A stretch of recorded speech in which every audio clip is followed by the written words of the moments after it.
Hey, how you doing, good lookins? My name is Christian, and welcome to the Sea Mexican Show. And right now, I am reviewing Justice League Warworld, a recent movie that is coming out, and I just want to talk about it because I already saw it, and I want to give my thoughts about this. And and also this is a very interesting movie because it's setting up to another animated movie, and I'm gonna tell you this is that it's a very unique movie that has, if you saw the trailers, that there's three different flavors and genres about that.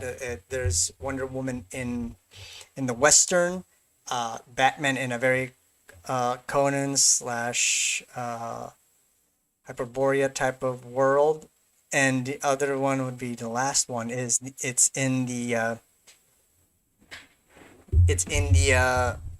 19th, the most like old sci-fi horror back in the 1950s and stuff. And for me that was very interesting, but also I have to preface this is that it is part of a uh, interconnected animated movies previously. Like there is the thing called the Tomorrowverse. I'm gonna read it to you here. It's Tomorrowverse is a collection of interconnected animated films and other media based on the characters that appear on publications by DC Comics. The first feature-length film was Superman: Man of Tomorrow. I reviewed that. It followed by Justice Society World War II. I also reviewed that. Actually, it's a very good movie as well. Long Halloween Part 1 and 2. Green Lantern, Beware My Power. I have not seen it, and truth be told, I've seen some of the reviews, and it's not that good. Legion of Superheroes, reviewed it, not that good. And Justice League Warworld, uh, the movie that I'm reviewing, and it will continue on into the following film, Justice League Crisis on Infinite Earths.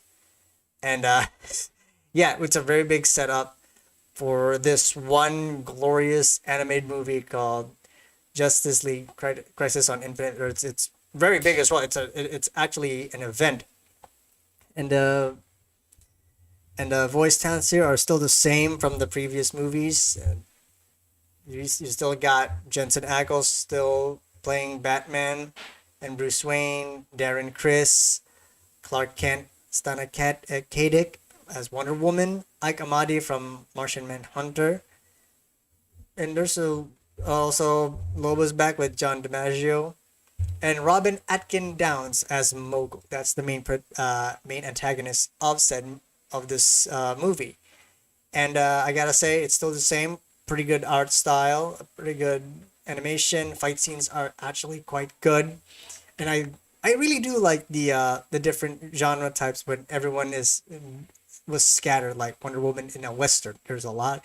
It's a really fun. The first is the first aspects of the movie. I liked it. I really enjoyed Wonder Woman fighting Jonah Hex. That was kind of cool. The other one is actually quite gruesome and brutal, but it kind of fits. But I love it. It's in Batman in a very Conan style, low fantasy style, fan, of course fantasy, but it's it's really good when you see it. It's actually quite good. The sci the sci-fi horror for Superman, the 1950s one, it's actually nice. I kind of dig it, but also I do have reservations of certain aspects, and I'm gonna tell you some of the bad aspects of the movie. Is that the mic? Also, I think when they made the movie, this is made me actually fucking laugh. Is that the one of the animation mistakes actually happened in Batman's Conan the Barbarian style, is that one of the characters should have a face paint on, didn't have one. It's just I think they just forgot. So that's a minor bad one.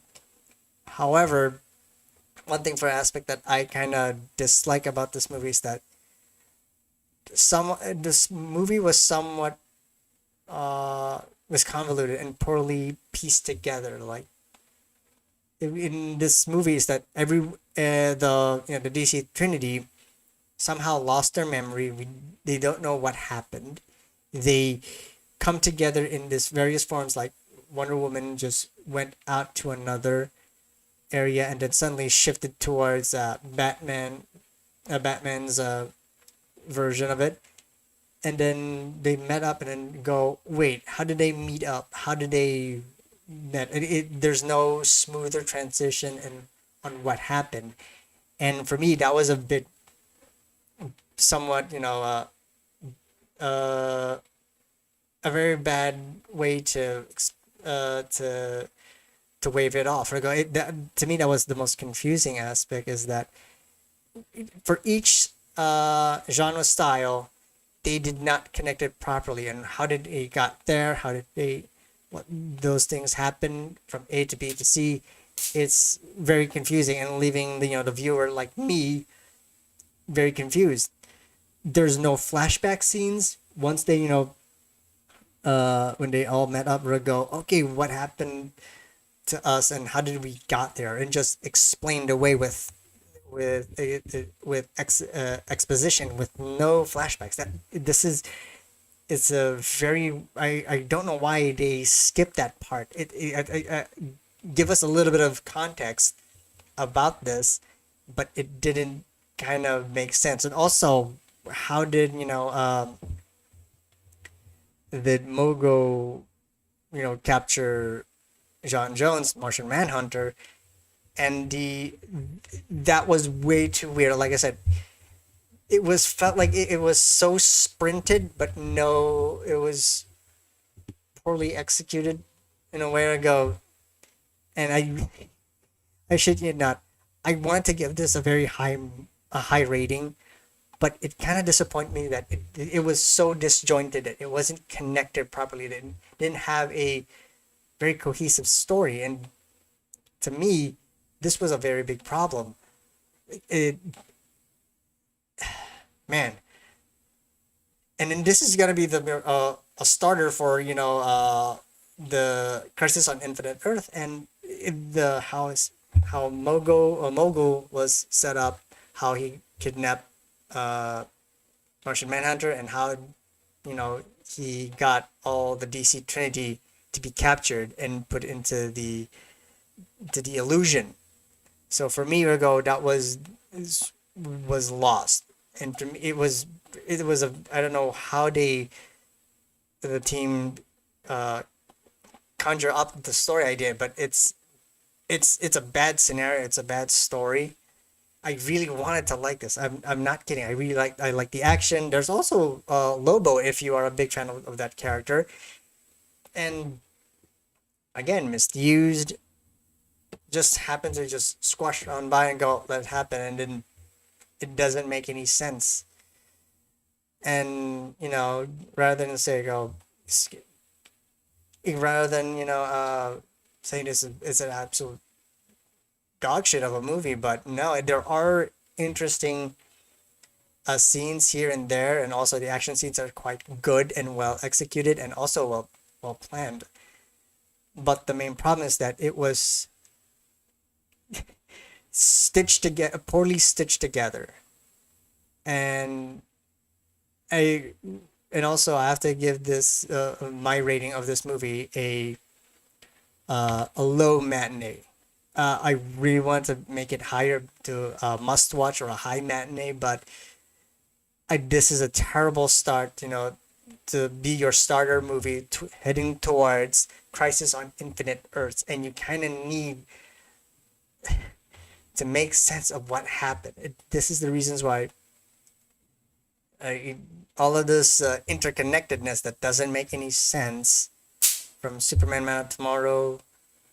How do you piece Man of Tomorrow, World War II, Green Lantern, Legion of Superheroes, and it's stitched together into Justice League Warworld? I don't know.